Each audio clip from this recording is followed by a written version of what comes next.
Welcome to एडुजोस में आप सभी लोगों का स्वागत है। दोस्तों आज 29 जनवरी है और 29 जनवरी के सभी इंपॉर्टेंट करंट अफेयर्स के क्वेश्चंस इस वीडियो में हम लोग डिस्कस करेंगे। इस वीडियो में आपको स्टैटिक जीके के कुछ क्वेश्चंस भी कवर कराए जाएंगे और करंट अफेयर्स का रिवीजन भी कराया जाएगा। पूरे जनवरी के महीने में जितना भी आपने पढ़ा है उसमें से जो भी महत्वपूर्ण चीजें निकल कर सामने आएगी उनका रिविजन हम लोग यहाँ पर कराएंगे।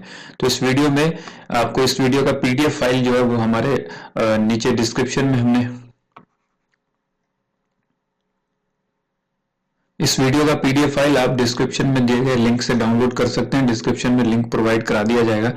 यहाँ पर हम लोग शुरुआत करते हैं इस चिंगारी जीत की इस वीडियो को, जो कि हमारा डेली मोटिवेशनल कोट है, उससे शुरू करेंगे। हासिल होगी मंजिल भी तू तैयारी करके तो देख, आग लगेगी फिर सीने में तू चिंगारी बन के तो देख। तो आप सभी को चिंगारी बनना है और चिंगारी बनाना हमारा काम है। तो एक बार जब चिंगारी बन जाइए तो कमेंट जरूर कीजिए कि हाँ मैं चिंगारी बन रहा हूँ या बनने वाला हूँ या बन चुका हूँ। तो कमेंट जरूर कीजिए मैं भी चिंगारी। शुरुआत करते हैं इस चिंगारी जीत की वीडियो को। सबसे पहले आप सभी से रिक्वेस्ट करूंगा, अगर आपने चैनल को सब्सक्राइब नहीं किया तो चैनल को सब्सक्राइब जरूर करें और साथ में बेल आइकन को प्रेस करके इसे एक्टिवेट कर लें ताकि आने वाली हर वीडियो का नोटिफिकेशन आपको सबसे पहले मिले। वीडियो पसंद आए तो उसे लाइक जरूर करें, पसंद ना आए तो डिसलाइक भी कर सकते हैं। इस वीडियो को ज्यादा से ज्यादा अपने दोस्तों के साथ शेयर भी करें। रोजाना हम आपसे वीडियो के अंत में एक सवाल पूछते हैं जो कि चिंगारी प्रश्न होता है और चिंगारी प्रश्न का जो उत्तर है वो हम अगली वीडियो में बताते हैं। तो कल के चिंगारी प्रश्न का उत्तर यहाँ पर हम लोग देखेंगे। जो कल हमने प्रश्न आपसे पूछा था वो प्रश्न यहाँ पर था कि राष्ट्रीय मतदाता दिवस कब मनाया जाता है। इस क्वेश्चन का करेक्ट आंसर हो जाएगा ऑप्शन बी, 25 जनवरी को हर वर्ष राष्ट्रीय मतदाता दिवस मनाया जाता है। ठीक है, तो चलिए इस वीडियो को अब हम लोग आज के करंट अफेयर्स से शुरू करते हैं।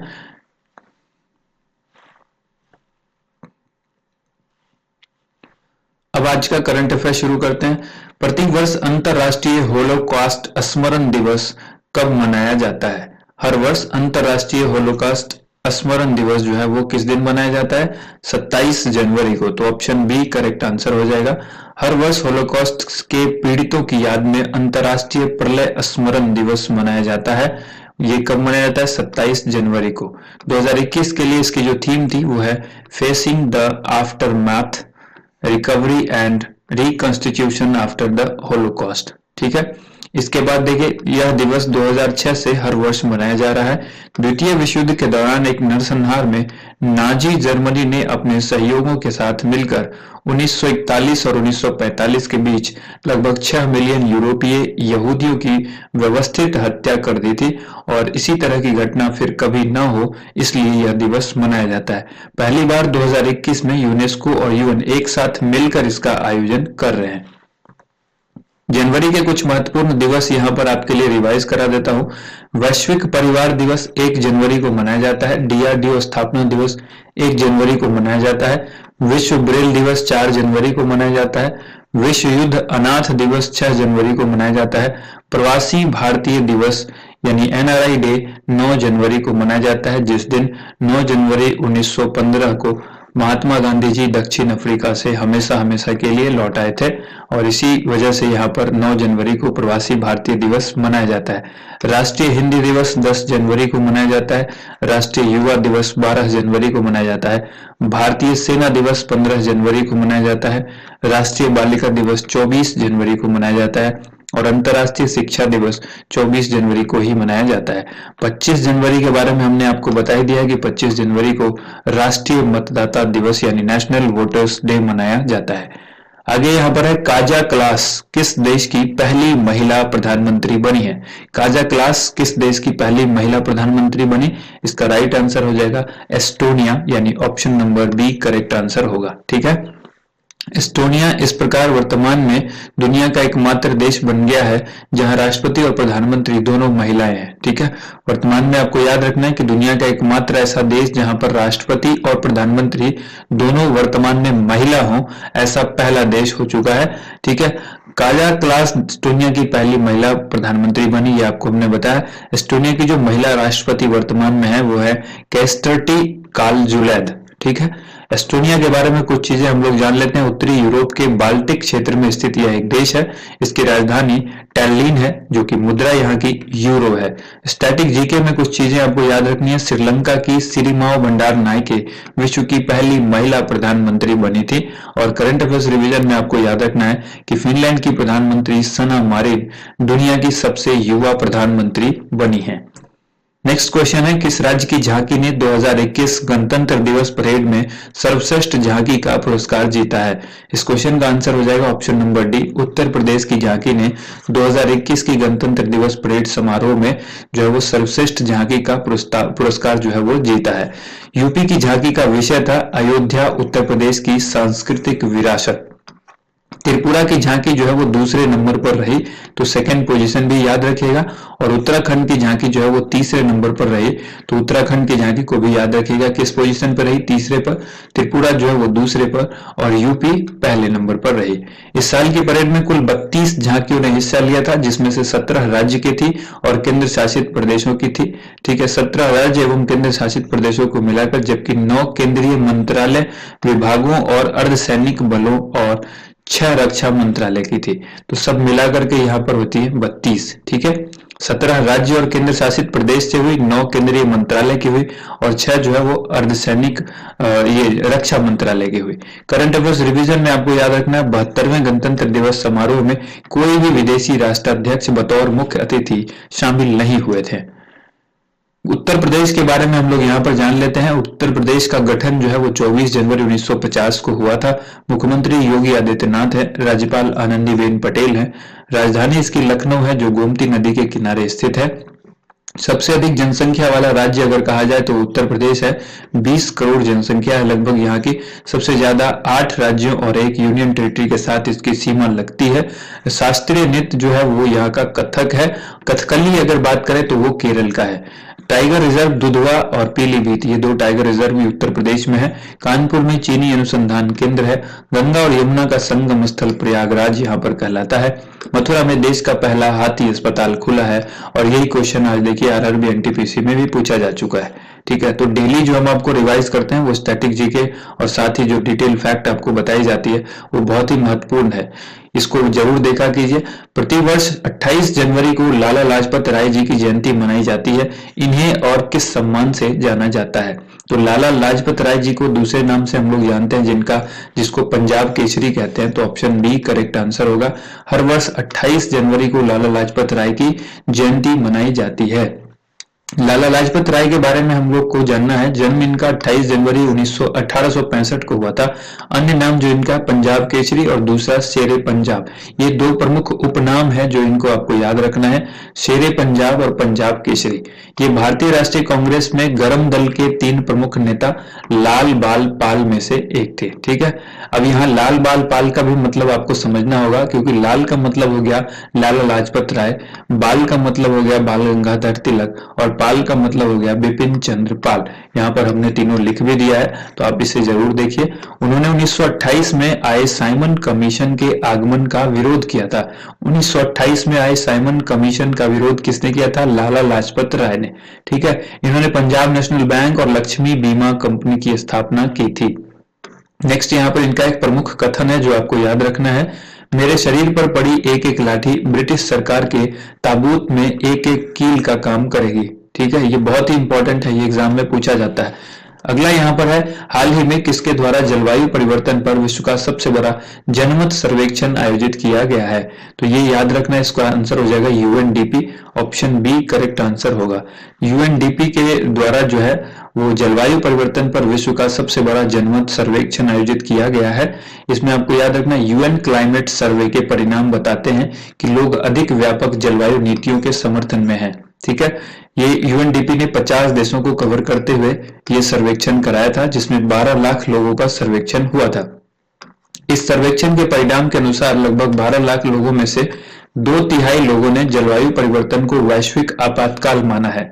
करंट अफेयर्स रिवीजन में आपको याद रखना है यूएनडीपी के द्वारा जारी रिपोर्ट के अनुसार वर्ष 2020 के मानव विकास सूचकांक यानी एचडीआई ह्यूमन डेवलपमेंट इंडेक्स में भारत को जो रैंक मिला है वो कितना मिला है, 131वां मिला है। टोटल देश उसमें थे 189, उसमें से भारत की रैंकिंग जो है वो 131वीं है और नॉर्वे जो है इसमें नंबर 1 पर रहा है। फर्स्ट में कौन रहा है, नॉर्वे, आपको याद रखना है। नेक्स्ट यहाँ पर है यूएनडीपी के बारे में कुछ चीजें। संयुक्त राष्ट्र विकास कार्यक्रम, यूनाइटेड नेशन डेवलपमेंट प्रोग्राम इसको कहते हैं यूएनडीपी को, एक संयुक्त राष्ट्र संघ का वैश्विक विकास कार्यक्रम है। यह गरीबी कम करने, आधारभूत ढांचे के विकास करने और प्रजातांत्रिक प्रशासन को प्रोत्साहित करने का काम करता है। इसकी स्थापना 22 नवंबर 1965 को की गई थी। मुख्यालय इसका न्यूयॉर्क सिटी में है जो कि यूएसए में है और प्रमुख इसके हैं अचीम स्टीनर जो कि ब्राजील के हैं। नेक्स्ट क्वेश्चन है, किस राज्य की रेशमा पटेल ने 10 किलोमीटर वॉक रेस यानी महिला वर्ग की वो रेस थी उसमें नया राष्ट्रीय रिकॉर्ड बनाया है। किस राज्य की रेशमा पटेल ने 10 किलोमीटर की वॉक रेस जो कि महिला वर्ग की रेस थी इसमें नया राष्ट्रीय रिकॉर्ड बनाया है? तो आंसर हो जाएगा ऑप्शन डी, उत्तर प्रदेश की है ये रेशमा, ये जो इनका नाम हमने आपको बताया रेशमा पटेल, ठीक है, उत्तर प्रदेश की है। 18वीं national federation cup junior under 20 athletics championship में उत्तर प्रदेश की रेशमा पटेल ने गणतंत्र दिवस पर 10 किलोमीटर की वॉक रेस में नया रिकॉर्ड हासिल किया है। रेशमा ने यह दूरी रिकॉर्ड 48 मिनट 25 सेकंड में तय करके स्वर्ण पदक अपने हाथ जमाया है, यानी अपने हाथ में हासिल किया है। ठीक है, रेशमा पटेल ने विजयवाड़ा की पी गोस्वामी का रिकॉर्ड तोड़ा है। किसका तोड़ा है? पी गोस्वामी का रिकॉर्ड तोड़ा है जो कि विजयवाड़ा की थी। उन्होंने वर्ष 2014 में 49 मिनट 16 सेकंड में 10 किलोमीटर की दूरी तय करके रिकॉर्ड बनाया था, जिसको रेशमा ने 48 मिनट 25 सेकंड में तोड़ दिया है। इस चैंपियनशिप का आयोजन मध्य प्रदेश के भोपाल में किया गया था। करंट अफेयर्स रिवीजन में आपको याद रखना है भोपाल मेट्रो को अब भोज मेट्रो के नाम से जाना जाएगा। किस मेट्रो से? भोज मेट्रो के नाम से जाना जाएगा। अगला प्रश्न है, हाल ही में किस शहर में बच्चों के लिए नाव पुस्तकालय बनाया गया है? बच्चों के लिए नाव पुस्तकालय कहां पर बनाया गया? तो कोलकाता में बनाया गया। ऑप्शन सी करेक्ट आंसर होगा। पश्चिम बंगाल परिवहन निगम ने एक बुक स्टोर के साथ मिलकर बच्चों के लिए नौका पर एक पुस्तकालय की शुरुआत की है। राज्य में अपनी तरह का ये एक अनोखी पहल है। इसका मकसद है कि पाठक हुगली नदी पर नौका की सवारी करते हुए कोलकाता की सुंदरता का लुत्फ उठाते हुए किताबें पढ़ सकते हैं। स्टैटिक जीके में आपको याद रखना है कोलकाता हुगली नदी के किनारे बसा हुआ प्रमुख शहर है। करंट अफेयर्स रिवीजन में याद रखिएगा पश्चिम बंगाल में भारत का पहला टायर पार्क बनाया जाएगा और हाल ही में 26वें कोलकाता फिल्म महोत्सव का आयोजन भी किया गया है। 26वें कोलकाता फिल्म महोत्सव का आयोजन जो है वो किया गया है। इसके बाद यहाँ पर देखिए हाल ही में किस देश ने ट्रांसजेंडर व्यक्ति को सैन्य भूमिका में सेवा करने की अनुमति देने के लिए एक आदेश पारित किया है? इस क्वेश्चन का करेक्ट आंसर हो जाएगा अमेरिका, यानी ऑप्शन सी करेक्ट आंसर होगा। अमेरिका के राष्ट्रपति जो बाइडेन ने एक कार्यकारी आदेश पर हस्ताक्षर किया है जो कि सभी योग्य अमेरिकियों के देश की सेना में सेवा करने के लिए अनुमति देता है। पूर्व राष्ट्रपति बराक ओबामा ने ट्रांसजेंडर लोगों को सेना सेवा करने की अनुमति दी थी, जबकि पिछले राष्ट्रपति डोनाल्ड ट्रंप ने इस प्रक्रिया पर रोक लगा दी थी। करंट अफेयर्स रिवीजन में आपको याद रखना है जनरल लॉयड ऑस्टिन अमेरिका के पहले और श्वेत रक्षा मंत्री बने हैं। कमला हैरिस अमेरिका की पहली महिला उपराष्ट्रपति बनी है और ये जो बाइडेन बने हैं अमेरिका के 46वें राष्ट्रपति बने हैं। ठीक है, 78 वर्षीय जो बाइडेन अमेरिका के सबसे उम्रदराज राष्ट्रपति बने हैं। ये भी इंपॉर्टेंट है, इसको याद रखिएगा। अगला सवाल जानने से पहले अमेरिका के बारे में कुछ चीजें जान लेते हैं। अमेरिका की राजधानी वाशिंगटन डीसी में है। यहाँ की मुद्रा डॉलर है। राष्ट्रपति यहाँ पर जो बाइडेन है जो कि 46वें राष्ट्रपति हैं। उपराष्ट्रपति कमला हैरिस है जो कि पहली महिला उपराष्ट्रपति हैं। और यहाँ पर अमेरिका के संसद का नाम आपको याद रखना है कांग्रेस है। यहाँ पर सीनेट और हाउस ऑफ रिप्रेजेंटेटिव इसके 2 सदन होते हैं। ठीक है, नेक्स्ट यहाँ पर क्वेश्चन है, हाल ही में ओडिशा के किस शहर में आदिवासी मेला 2021 की शुरुआत की गई है? इस क्वेश्चन का करेक्ट आंसर हो जाएगा ऑप्शन नंबर डी, भुवनेश्वर में किया गया है। ओडिशा के भुवनेश्वर में आदिवासी मेला 2021 की शुरुआत की गई है। इस मेले का आयोजन 26 जनवरी से लेकर 9 फरवरी तक किया जाएगा। यह मेला हर साल 1951 से लगातार आयोजित किया जा रहा है। यह भारतीय राष्ट्र का सबसे पुराना मेला है। ठीक है, इसके बाद आदिवासी मेला ओडिशा के आदिवासी के जीवन शैली, कलाकृति और हथकरघा हस्तशिल्प को प्रदर्शित करता है। कोणार्क मंदिर के बारे में गंग वंश के तत्कालीन सामंत राजा नरसिंह देव के द्वारा बनवाया गया था। इसे यूनेस्को के द्वारा सन 1984 में विश्व धरोहर स्थल घोषित भी किया गया है। कोणार्क मंदिर, देखिए इससे रिलेटेड कई बार सवाल पूछा जाता है। यहाँ पर आपको याद रखना है कि भारत का पहला फायर पार्क जो है वो ओडिशा में बना है। कहाँ बना है? फायर पार्क भारत का पहला फायर पार्क है जो कि ओडिशा में बना है। इसके बाद देखिए ओडिशा के बारे में कुछ चीजें जान लीजिए। स्थापना इसकी 1 अप्रैल 1936 को की गई थी। राजधानी भुवनेश्वर में है। मुख्यमंत्री नवीन पटनायक हैं। गणेशी लाल यहाँ के राज्यपाल हैं। उच्च न्यायालय यहाँ का कटक में है। मुख्य न्यायाधीश एस मुरलीधर हैं। और सीमा जो इसकी है पश्चिम बंगाल, झारखंड, छत्तीसगढ़ और आंध्र प्रदेश से लगती है। यहाँ पर प्रमुख नदियां हैं महानदी, स्वर्ण रेखा, ब्राह्मणी, ऋषिकुलिया। द्वीप जो है वो अब्दुल कलाम यानी एपीजे अब्दुल कलाम द्वीप है, जिसको हम लोग कलाम द्वीप कहते हैं। पुराना नाम इसका व्हीलर द्वीप है। चिल्का झील यहीं पर है जो भारत की सबसे बड़ी झील है। और बंदरगाह यहाँ पर पारादीप बंदरगाह है। इसके बाद बीजू पटनायक अंतर्राष्ट्रीय हवाई अड्डा जो कि भुवनेश्वर में ही है। और भारत का 8वां सबसे बड़ा राज्य अगर कहें तो वो ओडिशा कहलाता है क्षेत्रफल की दृष्टि से, और जनसंख्या की दृष्टि से 11वां सबसे बड़ा राज्य कहलाता है। भारत की सबसे युवा सांसद चंद्रानी मुर्मू कहां से बिलोंग करती हैं? ओडिशा से ही बिलोंग करती हैं। इसके बाद आपको याद रखना नेशनल पार्क यहाँ पर भितरकनिका राष्ट्रीय उद्यान है, सिमलीपाल राष्ट्रीय उद्यान है, सतकोसिया टाइगर रिजर्व है, देवरीगढ़ वन्य जीव अभ्यारण्य है। ये जो प्रमुख नेशनल पार्क है इसको आपको याद रखना है। कोणार्क मंदिर जिसे ₹10 के नोट पर चित्रित किया गया है, ठीक है, ये कहां पर है? ये भी ओडिशा में है। और 1 अप्रैल को उत्सव दिवस मनाया जाता है, ये भी याद रखिएगा। नेक्स्ट क्वेश्चन है, हाल ही में अंपायर ब्रूस ऑक्सेनफोर्ड अंतरराष्ट्रीय क्रिकेट से रिटायर हुए हैं। इनका संबंध किस देश से है?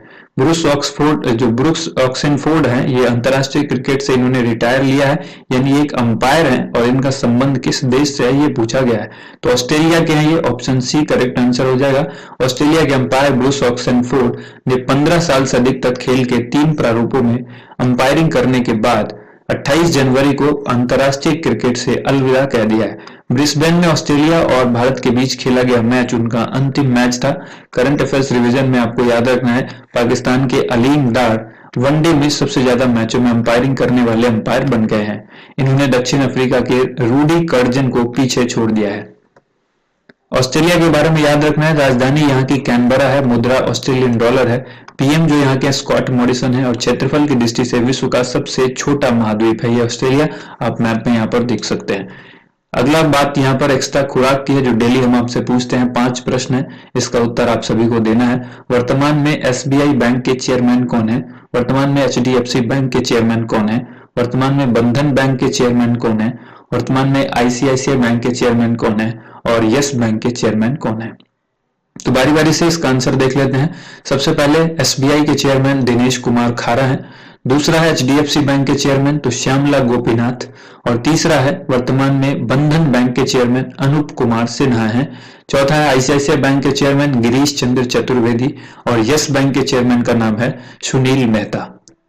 अब बारी है आज के चिंगारी प्रश्न की। ये सवाल आपसे पूछा गया है, बीएचयू की स्थापना कब हुई थी? बीएचयू की स्थापना कब की गई थी या कब हुई थी? तो इस क्वेश्चन का आंसर आप सभी को कमेंट बॉक्स में लिखना है। उम्मीद करते हैं आप सब इसका आंसर सही बताएंगे। Thank you so much. आप सभी लोगों का वीडियो देखने के लिए बहुत बहुत धन्यवाद। वीडियो को ज्यादा से ज्यादा लाइक एंड शेयर कीजिएगा। Thank you.